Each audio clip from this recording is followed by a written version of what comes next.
Guys, update ko nga pala kayo guys sa tanim natin na pakwan guys. Tingnan nyo naman guys, isang puno lang yan, pero tingnan nyo guys ang bungang binigay niya.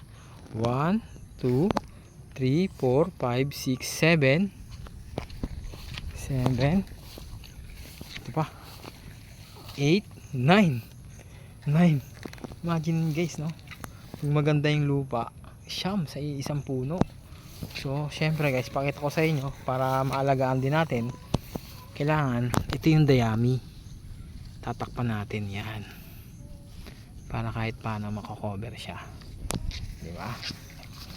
Kasi maulan-ulan, no, alagaan din natin siya. Yan, kahit ganyan lang makakoberan natin.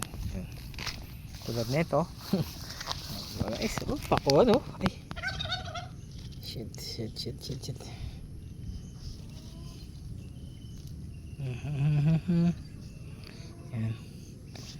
Yan. Pakuan natin. Yan. Dito pa. Pa natin. Yan. Paisa dito tayo. O, diba? Yan. Kailangan minamahal mo, inaalagaan mo din sila para bibigyan ka ng matamis na pakuan. Ayan guys, oh. Diba? Ito lang. Ito pa na lang. O, diba? Ayan. Parang kahit paano takip lang siya. Ayan. Guys, ah. O, diba? Parang shield niya lang yan. Diba?